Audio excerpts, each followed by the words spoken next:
I'm going to attempt to streamline all of this for you today. And please, I'm going to throw my chat up here. If you guys have questions or there's something that you maybe struggle with that I didn't hit on, please let me know. Throw it in the chat, okay? And then I can speak to that. So first, I was reading, this is my new book I got.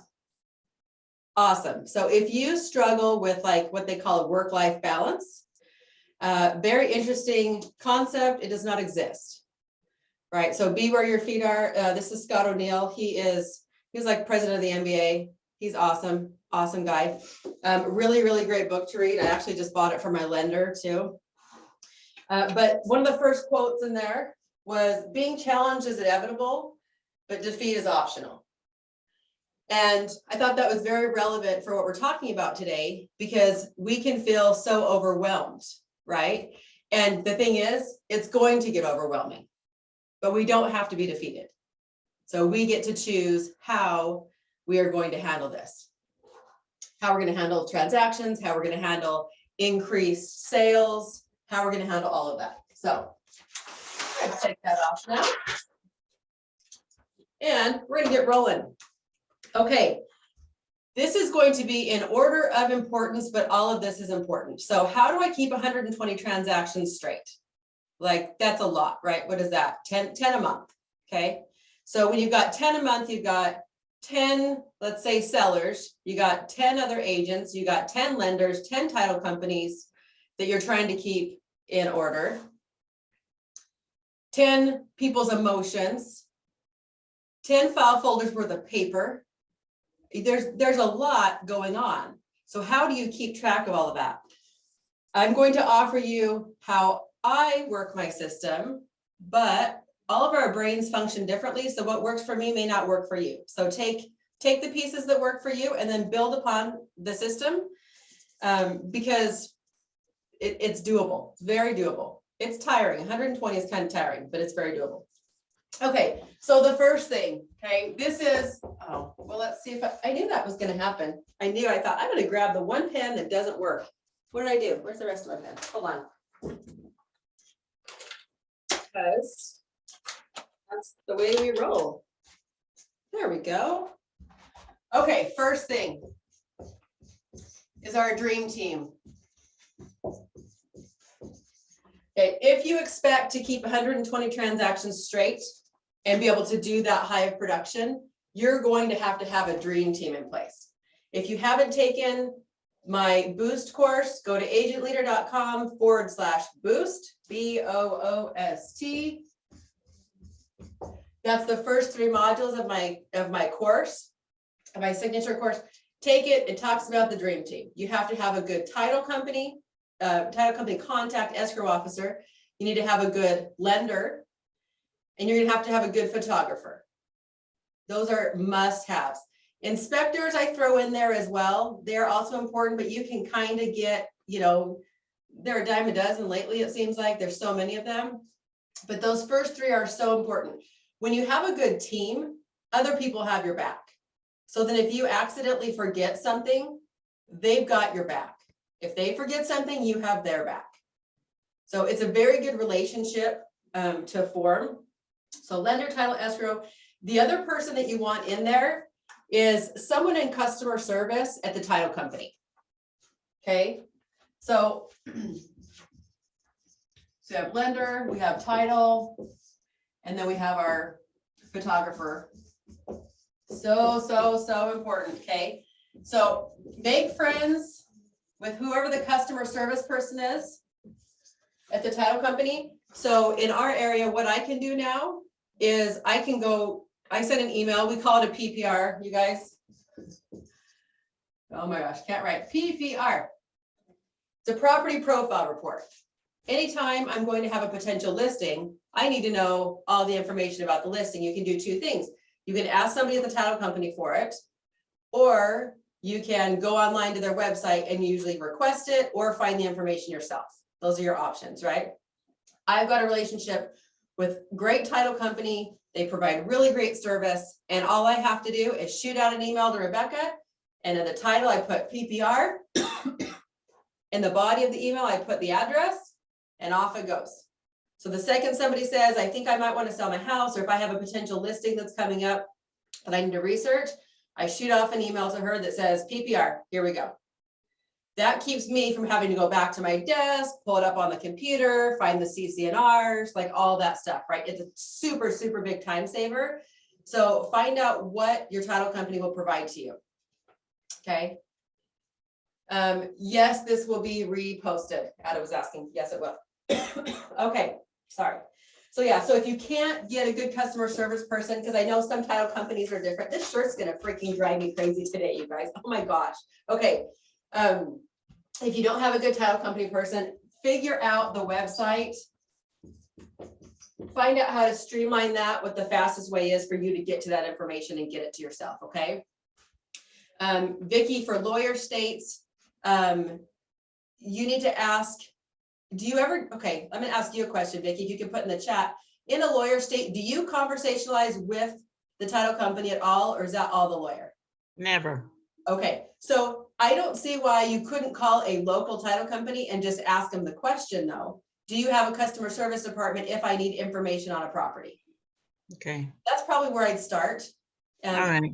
I know lawyer states are definitely a little bit different. Yeah. Okay. And Lisa, I've never asked the lawyer for this information either. So maybe I should try there first. Well, they're not gonna, the lawyer's definitely not gonna pull the information for you. They don't have the database anyway. The title companies have the database and access to all the information. Yeah, but the lawyer to tell me who the title company is. Oh, for this, so here's the thing. It doesn't matter what property it is that I'm doing. I can go to the same title company because they have access to the information. So you don't have to ask the specific title company for a transaction, if that makes sense. So find somebody that you like, find someone you can create a relationship with that you can have as your go-to. That's what you're gonna want. You can also go searching around on title companies' websites. If you've got a local title company around there that seems to be used often, go check out their website and see what sort of realtor information they have access to, right? Not realtor information, but the property information they have access to. Okay, so this is, you guys, this is my number one. This is what gets things done so fast, okay? When you have a good lender, you can quickly either give your client information for how to go apply for a loan, or you got this, I use the same lender over and over and over. So the second we have an accepted contract, I send an email off to the lender, I send an email off to the title company. They're all on the same thing. We call it the dream team. I'm like, go dream team. And I send it out to both of them and then they get going on their end. Right, so it's very easy. When someone changes a title company on me, I have a tendency to keep emailing to the wrong title company because I forget. Because I'm so used to using the same one so often. So, and I love my title lady. Okay, the next thing is keeping track of people. So now you're wondering why I made this. This is why I made this, because I had gone to, what was it, Calendly? I don't remember. It wasn't Calendly. Anyway, some company where I created my own plan or the way I needed it. And after I did that, I couldn't live without it again. Because every single listing, so here's the deal, like every listing, every buyer, you have all of the contact information right here. So I do not go anywhere. I don't go to basketball games. I don't go anywhere without my planner. It is always with me. Because if I need to find anybody's information, if I need to send something to title, if I need to send something to my client, find anything, I've got all the information right here. So that's why this is important to me. If you are not a planner type person, that is okay, but you need to have a list somewhere. So some people are really great at Google Docs, and you can put the information in a Google Doc. Great, I tried that. I don't keep it updated. Like it's more work for me to go in and continue to update the Google Doc than it is to cross something out and write it with a pen on my paper. That's just the way I work. I don't want things that are going to take me more time just because they're fancy. I don't have time for that, right? We're streamlining, we're going as fast as we can. Okay, so in there also you need to have your daily checklist. That was the other thing. I'm like, what is that little thing I wrote there? So on my daily sheets in here, the reason I put homes to list, repairs to order, signs or flyers, those are prompts for me to know, okay, the next day Or what day this week do I need to go list this one house? What day do I need to get a sign put in? What day do we need to stick flyers in, or whatever it is that we're missing, right? Or if we have repairs that need to be ordered, what are those? What house is that? It helps you keep track of those things, not forget. The prompts are really helpful. So that's why I have that on the daily list, which is why it's different than just a regular planner that you buy from Staples, right? Okay, so planners number 2. Okay, number 3. Oh my gosh, we're gonna lose the board. Just a second. Well, now it's crooked. All right, we're rolling today, guys. The shirt, the board, the holy cow. All right, well, you're getting a crooked board now. If it falls, it falls. Okay. Now you see, sometimes we're a hot mess, but nobody else has to see this usually, right? We're a hot mess and nobody needs to know. Okay. The number 3 thing is, that is our search. Where people can get very overwhelmed is trying to keep up with the clients, right? Or people that are potential buyers, and then you let them fall through the cracks. So how do we not let them fall through the cracks? Well, one of those ways is to make sure that you're sticking a buyer on a search. Okay, I was coaching a broker this last month, and she had sticky notes everywhere, sticky note, sticky note, sticky note. And I'd say, okay, and she didn't have any of her clients on a search at all. So I'm like, well, okay, so you get 10, let's say 10 phone calls in a month, right? You have 10 leads for buyers. How are you supposed to remember to send them all listings and keep in front of them and contact them all the time? That is not even doable. Like Superman, Superwoman, I don't know. That's a whole lot of wasted time. That is not efficient with your time. So make sure that you're putting your clients on a property search. So you are in front of them all the time, and CC yourself on that search so that you are receiving the same information they are. So 9:30 this morning, I got an email that came in. I check my email all the time on my phone, and there was a great house that just came up around the corner that really fits what a client needs. Quickly shot her off a text, right? Very efficient. I usually text them before they even message me about it. And then they're like, wow, you're on top of things. Yeah, it's a simple trick, you guys, simple trick, okay? So search and make sure you CC yourself. Otherwise, you have no idea what's going on in your client's email, okay? Okay, this is my favorite. I'm glad other people can't see what's in our phone. We're gonna do nicknames. Okay, so if you can't remember people's names or who they are, right? You need some sort of like word association. So I will put the funniest one. I'll tell you my funniest one. I had a, get out of my way here. I have a guy who called me one time, wanted to fire his realtor. The realtor would not allow him to fire them. They weren't helping them as a buyer. And so I was like, I'm sorry, I can't help you if you have a realtor. So he attempted to fire him, and then he tells me the realtor wouldn't let him fire him. I said, I'm really sorry, good luck with your search, right? Hang up the phone, be done. He was labeled in my phone as guy who hates his realtor. I actually couldn't remember his name. I'm bad at that sometimes, but he was guy who hates his realtor, okay? No joke, 5 months later, I get a phone call from guy who hates his realtor. And I was like, oh, like, right, trigger, like now I remember. Answer the phone. Oh, he waited out his realtor. He hated his realtor so much, he waited 5 months until their contract expired so he could call me back and have me help him buy a house. Like, absolutely insane. I'm gonna tell you just a quick tip on that. Why did he call me back? I did not keep in contact with him. The guy had a realtor. I did not email him. I did not call him, nothing, right? But when he did call me, I didn't just shut him down because he had a realtor. He called to ask me questions about a property. I answered all of his questions about the property. It wasn't my listing, but I could provide some information about the area and about the home and everything for him. So I did. We had a great, 10-minute conversation or so, probably answered all of his questions, talked about lending, like everything, because he was frustrated. So I was just helping him. That's all it took, because I cared. Like, that is it, right? 5 months later, he calls me back and we buy it was like a $350,000 house. And he's like my client for life. Like, they love me, right? And that was it. So nicknames in the phone are nice and really helpful. I also will put nicknames if it's an appraiser. So if you have an appraiser call you to schedule, save the appraiser's phone number in your phone. One day you may need to call an appraiser to ask a question. So save their information. Or if they're going to call again to schedule, then you already know if that call comes through, it's an appraiser. Very important. Make sure you answer the phone call or that you call them back, right? We want to have good relationships with the appraisers. So I will put their name in, but I just put a dash next to their first name and I'll put appraiser. Same with anything. Okay. Anybody, if it's a lender, if they have 5 children, and I need to maybe remember that, whatever it is, if you're going to increase how many people you're talking to, it really helps to put, if you can't put a face to a name, to put some sort of like hint with that person. Okay. Okay. Okay. So I talked about doing like a Google spreadsheet. The other thing that you can do, and I have this posted in the Boost group under files, you can look up a transaction sheet.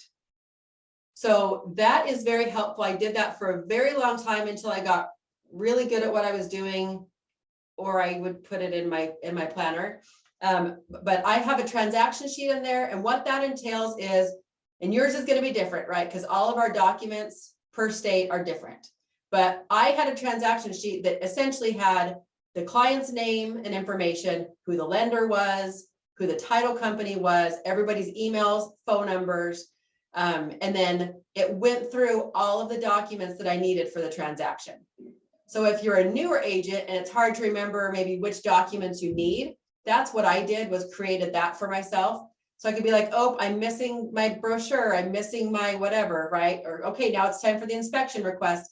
And so I just had all of that in order. I have septic on there, well on there, in case that pertains to that specific property. So it's kind of to jog your memory, but also put them in order of what's supposed to happen. And then also put the deadline dates, because we're going to have those all important deadline dates of the inspection time frame. Due diligence period is what it's called in some states. You're going to want to make sure that you note whether they have ordered the appraisal or if that's back yet. You know what I mean? The repairs, have they been done? So make yourself a transaction sheet. Again, if you're all like high-techy, put it on Google. You don't like a piece of paper. But what I do is I put it in my folders. Okay, so now we're going to get to folders. I'll show you what I'm super simple.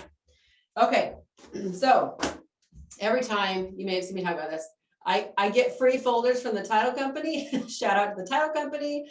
Why pay for folders when they give you free ones, right? So that's what I do. Okay, every time I have a listing, I put all of this, is all the information, tax records, information about the property. This is the property profile report, okay, that I am requesting from the title company. I staple it right inside the front of the folder.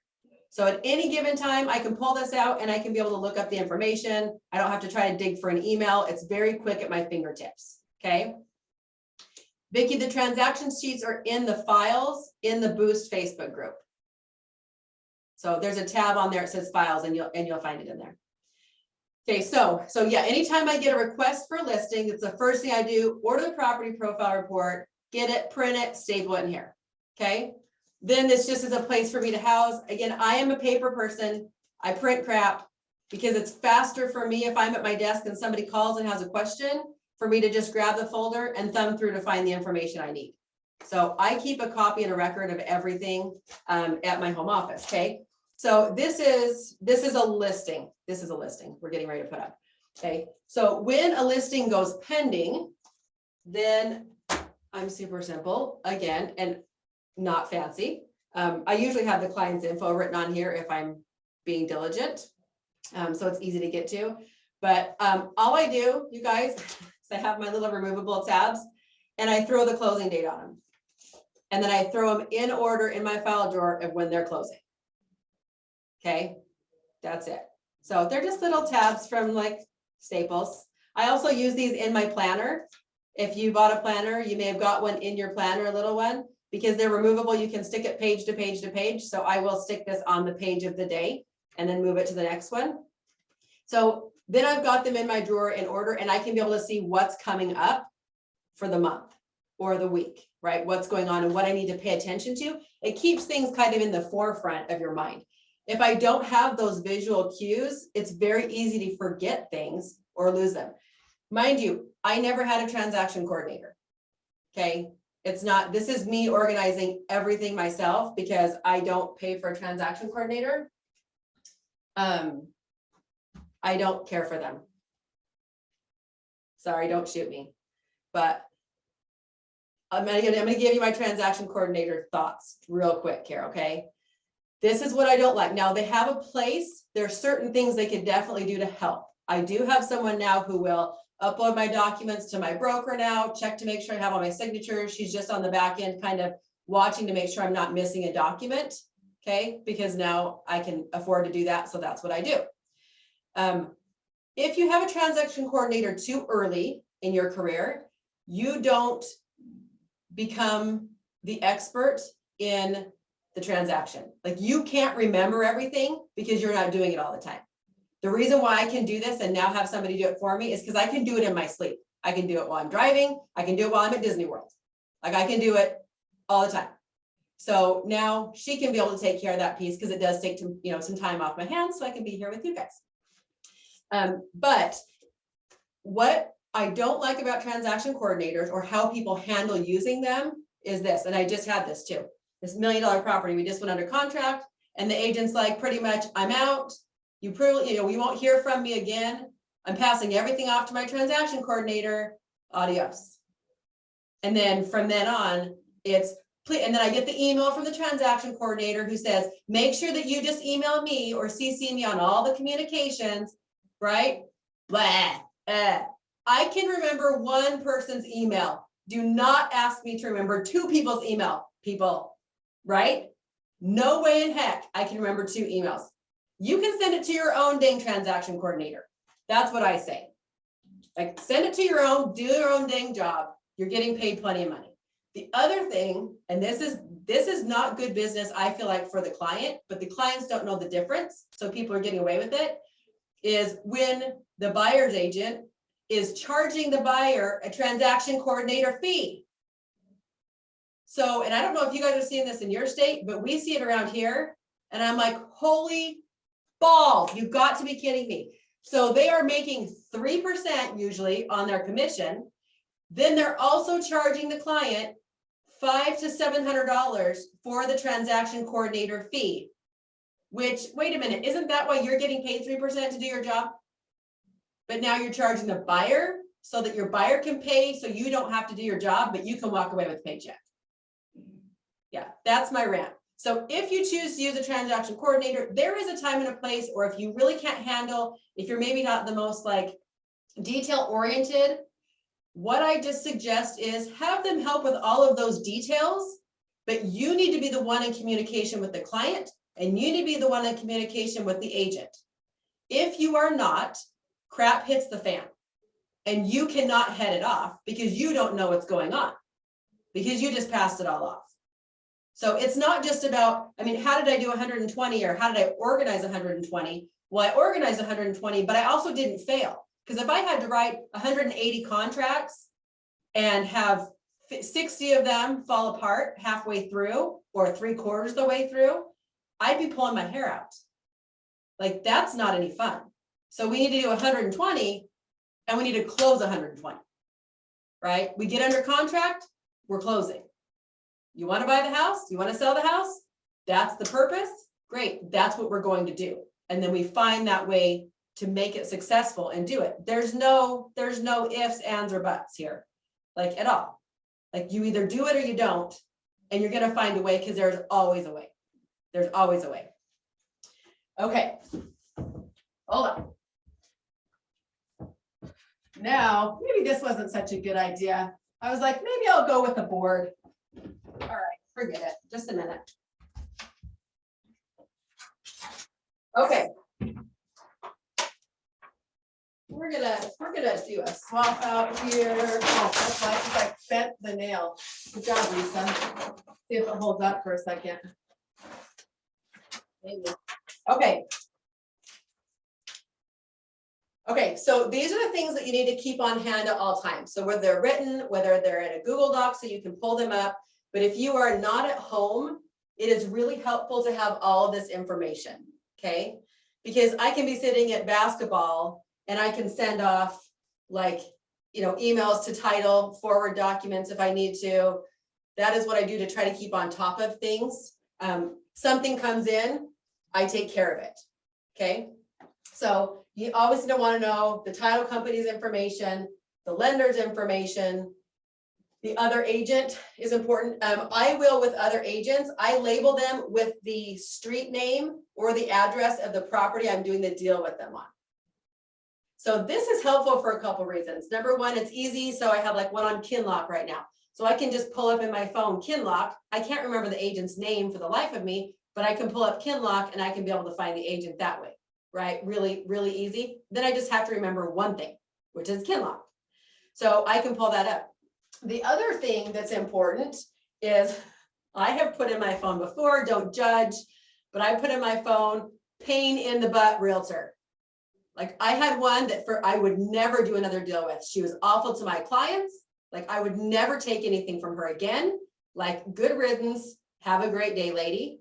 And so if she ever calls again, like it's gonna pop up. She's blacklisted. I'm just saying right now, she's blacklisted, okay? So that works for good agents too. Like when I have them then in my phone under a property, if they call me to either purchase something or say they're an agent on something that we want to put an offer on, and we've done a deal together before, that's great because you've formed a relationship with them now, right? So I have had, we have won multiple offers before, beating out lots of people because it's someone who I've done a transaction with prior and they know that our lender is good, we get the job done, that we're really good to work with, and we do what we say we're gonna do.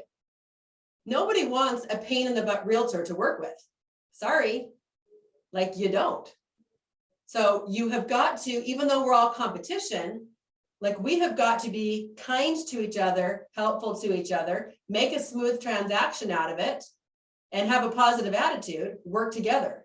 When you do that, like, and then another listing comes up and you want to buy it, guess who gets pushed to the front of the line? Like it or not, I've had agents tell me, we had 5 offers in, yours wasn't the highest, but I let my client know that you were the best to work with. Like full on. And we've had contracts that are $50,000 to $100,000 less that we offered that they took our offer instead. Because nobody wants a pain in the butt realtor, okay? Okay, so close date, you're always gonna wanna know what your close dates are. We're gonna talk about a battle board here in just a second. Close date, your earnest money due date, and then your inspection deadline, whatever that's called in your state. Those are all your really high key points that you're gonna want. So if you do a Google Doc, this is the great stuff to put on there. We're gonna talk about a battle board. Does anybody have a battle board? Okay, Chloe's got a battle board. Anybody know what a battle board is? Okay, when you have even one thing going on, 2 things going on, a battle board is amazing. So my broker totally teases me for this because he does not do battle board. He does stuff online.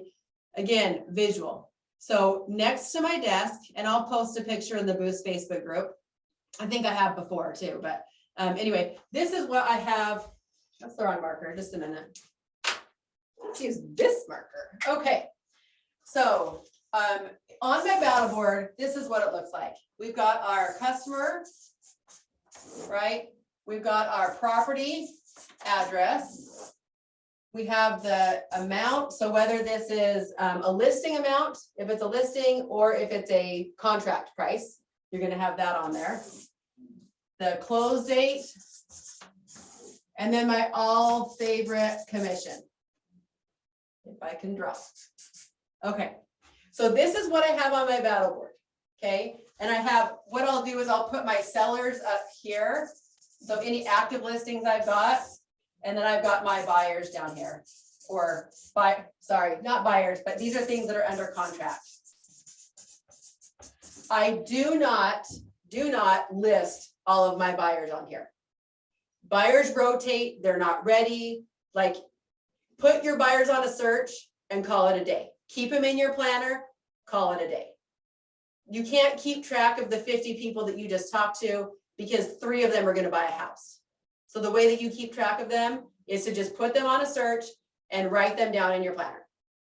So you can keep in touch with them. They're not board worthy yet. They have to be board worthy. Board worthy is for your listings and your stuff that's under contract. Okay. So why is this for me important?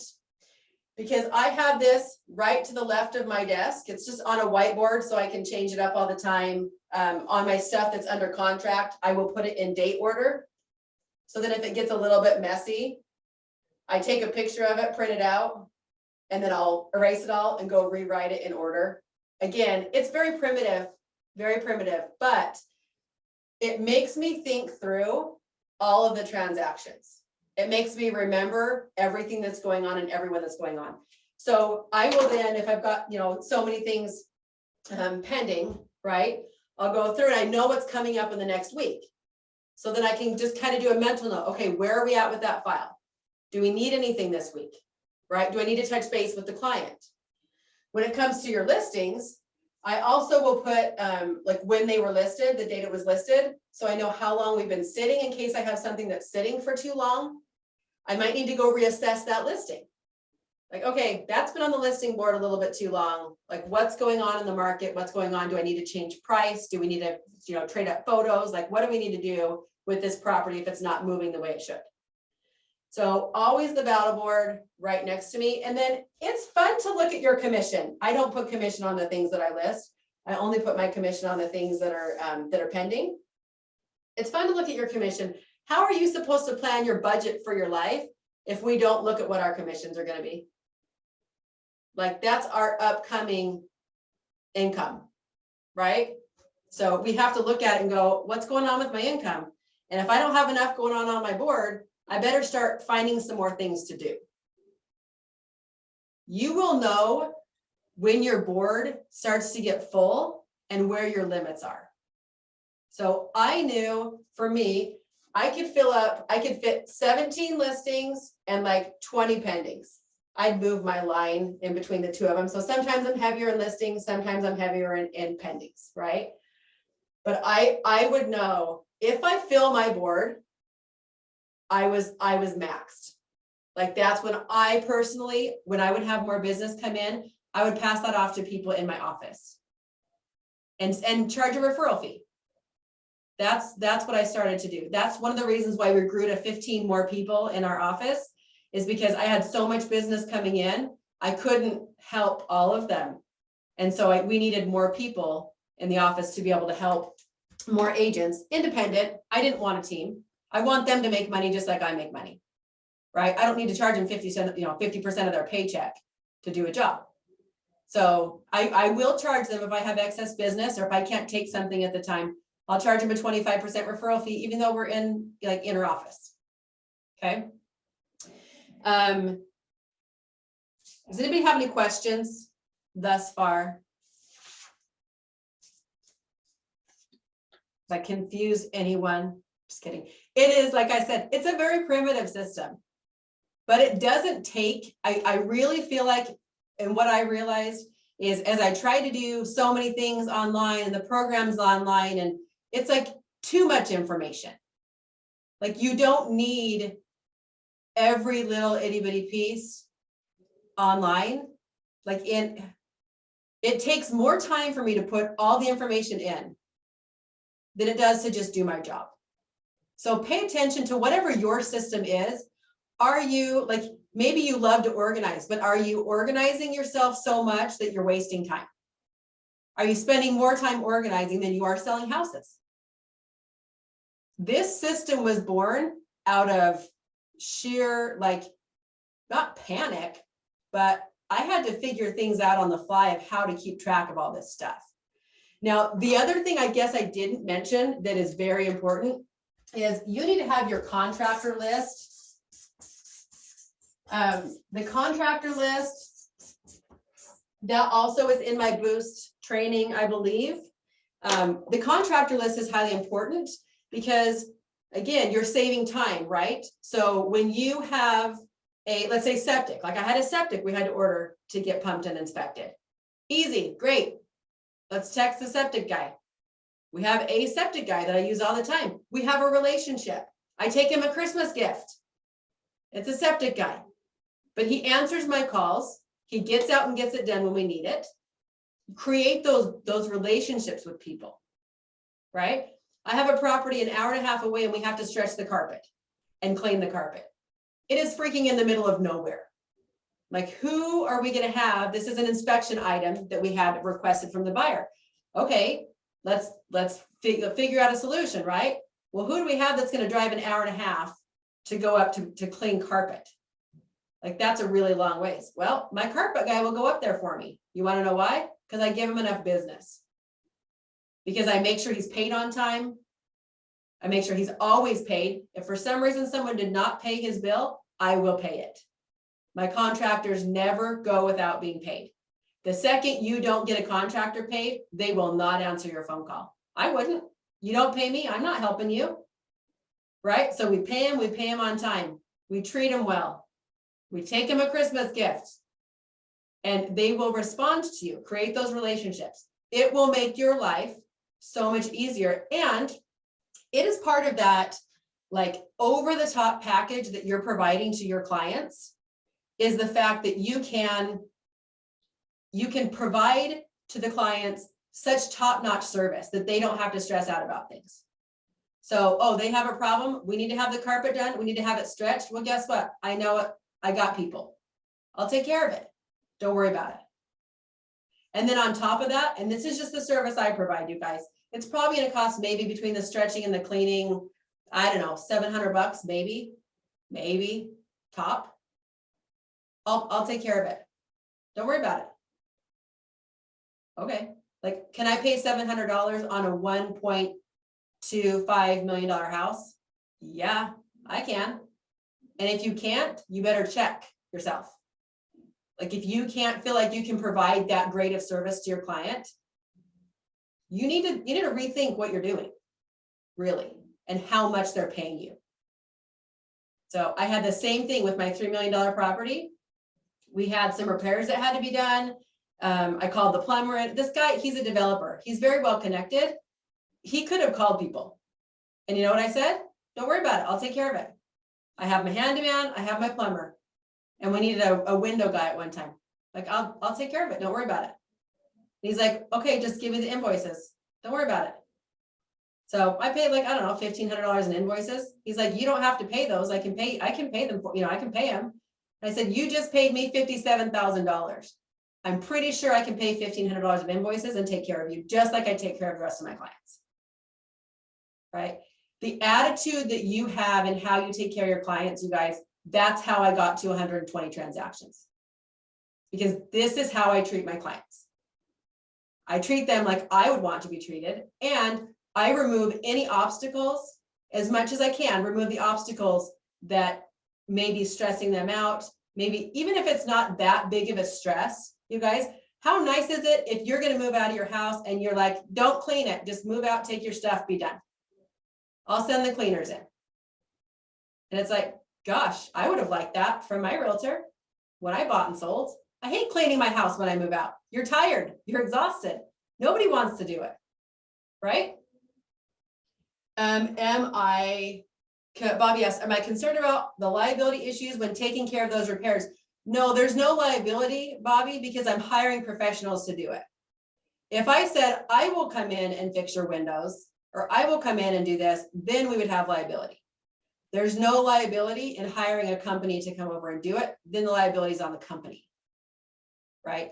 I will let the client know, like, this is who I have come in. Are you okay with that? And they're like, yep, whoever. We don't know anybody. That's usually the conversation. I don't know a plumber that can come out and take care of this. So yeah, so there's no liability involved in that. Yeah. Does anybody else have any comments or questions?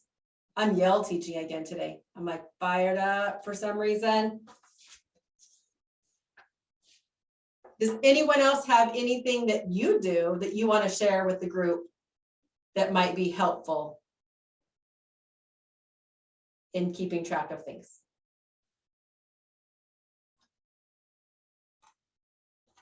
I do, Lisa. Go ahead, Jackie. Okay. I know that when I first got in your group and you had mentioned that paying for repairs out of your pocket, when I did the contractor list, I did ask the one question to the contractors, because at the time I didn't have the money to pay for repairs, but I did ask them if they wouldn't mind getting paid at closing. Yeah. And I got some that said yes and some that said no. So the ones that said yes are still on my team. 100%. And now I can afford to pay for repairs, but at the time I couldn't. So here's the trick though, too. So you can, I mean, you're deducting it from your income either way, really, like whether it's an expense and you just deduct it off your taxes, or if you have it paid at closing. I'll give you an example. We had an easement issue, right? And it's just so happens that the client I have purchasing the property that had the easement issue, I sold the property next door to that client as well. So now I have two clients that are neighbors, right? So hopefully they say nice things about me. Just kidding. So anyway, so I have an easement issue. So I called the neighbor, talked to her about it, talked to my client about it. Yep, everybody wants to abandon this easement. So I called the lawyer. Sent him the information, said, can we please, drop an affidavit to remove the easement? So he does that. I knew, because I've done it before, but you can always get a quote. It was going to be like $500, right? They're both my clients. Like, I'll take care of it. $500. So what I did was I actually had my buyer pay it, and then I will credit him in commission. So it shows up on the closing statement, title can mail the check out, but I will credit the buyer the same amount. So it's a wash for him, but title sends out the check and I don't have to worry about writing the check out. You can do it that way too. One of the reasons why that might be helpful, and again, this is going to be brokerage per brokerage, right? Depends on what your broker allows. But let's say like, even $500, let's say. If you have that expense, but you don't take it out at closing, then your commission's higher and you have to pay your splits to your broker off of a commission that you didn't fully receive. Did that make sense? So if you're going to make $5,000 commission, but you lost $500 or gave up $500 to fix an easement, you are netting $4,500 worth of commission. And then you pay your broker splits after that. If you take the $5,000 and pay the broker splits, you're out a little bit more money than if you were to take does that make sense? Did I just confuse you? Okay. So it's up to you. I mean, it's really splitting hairs. It's not a whole lot. And it also depends on what the cost of it is. But that's a great reminder, Jackie, that when you do have good relationships and you always make sure that your contractors are paid, then they usually won't have a problem like waiting a month or even two. Sometimes I've had them wait to get paid on their invoices because they know they'll get paid. So I've had full furnace systems put in, $6,000 to $10,000 bills for that they've let us pay out at closing. They go in, they get it done, they get it fixed. They know they're going to get paid. I'll guarantee it if they don't, right? It took me a little while to be able to guarantee it, to be able to have enough money in the bank that I would guarantee it, but I guarantee it because it's not their fault if things fall apart and somebody doesn't want to pay them, right? You also, if you have something large like that, just on the topic of inspections, if you do have something large like that, let's say, so here's my wildest one. I think I was probably only 2 years in business when I did this. I don't know what I was thinking. I paid $12,000 up front for a remodel on a house. We couldn't get the house sold. It was a split entry. It was funky. It needed an extra bedroom added. It needed new carpet, new paint. So I got my contractor to agree to do the remodel. I know, Adam, crazy, right? My husband puts up with me. That's all I can say. And it was my contractor, so I wasn't worried about him. He wasn't worried about me because he knew I was good for it, but he went and did the remodel. I paid up front for the remodel, the $12,000. And then we put the house back on the market and got it sold, and I got paid back by the client. Now, that was a large amount of money, so we put that in our contract that he would be paying me back for that.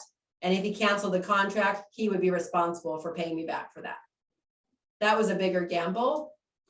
It was kind of an odd situation. We live in a small town, right? His daughter had cancer. They needed like money for the bills to get all that paid, and the house would not sell. And I knew what was wrong with the house, but it cost $12,000 to fix what was wrong with the house and get it sold. And I think we were, I'll have to go back and look, but I want to say we were probably like 5 months on the market and like nothing, we couldn't get sold. And we needed to get the house sold. So we went off, we did the remodel, went back on. I had that sucker sold in 3 weeks. 3 weeks. I knew it was a problem. We just had to have the avenue to fix the problem. Some sellers can do it themselves. These guys couldn't. It wasn't an option. So I am a little wild. Loose cannon. We do have to be careful though, and this is going to be a separate class. I actually wrote a note this week about it, about trying to like, where is the line where we do take care of things for our clients and where we're going over the line trying to fix everything for them, right? So we want to be fixers, but not enablers. We want to provide good service, but we can't enable the client. They still do have to be responsible. So where do we find that line? So that's going to be a class for next week, next Friday, because you can be overly generous and then you give up all your commission, you're not making any money. Well, that doesn't work either, right? Or you can be so stingy that you won't fix something for $250 to make everybody happy and your deal's going to fall apart. So how do we balance that? And where do we find that line? So that will be next Friday. I super just lied. It's not going to be Friday because I'm going to be in Scottsdale.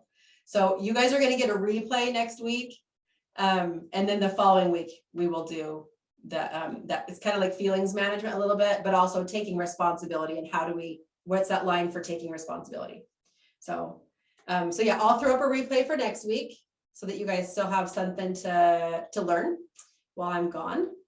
And does anybody else have any comments, questions before we take off for the day? The only thing I'd add maybe is just, I don't know if I missed something, but I do like follow-up Mondays. So just try to stay in touch with your clients as well. Like you kind of touched on with transaction coordinators. I'm annoying because I have a transaction coordinator.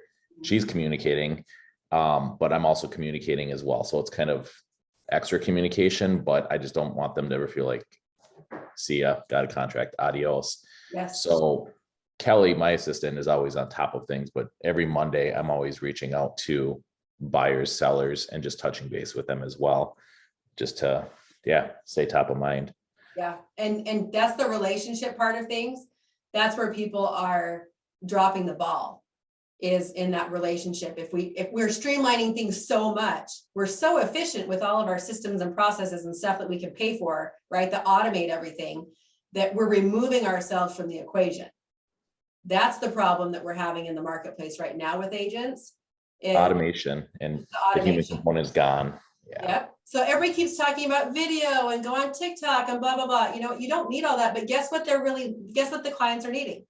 They're needing the face-to-face. They're needing the relationship building. That's what it is. Are you building relationships on TikTok? No, you're not really building relationships on TikTok. You're out there, people can see you, but if you're going to spend your time doing something, you guys, build a relationship. That is 100% what's going to help you continue to move your business forward.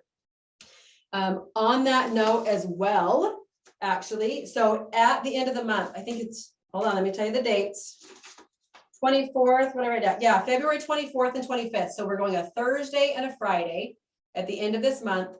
I am going to be doing a fix your follow-up, increase your income. Okay, so we're doing a complete client follow-up system. You will have access to the replays forever. So it's going to go up in the portal as a class, probably in 4 different sections to make it easy for you to digest and grab into.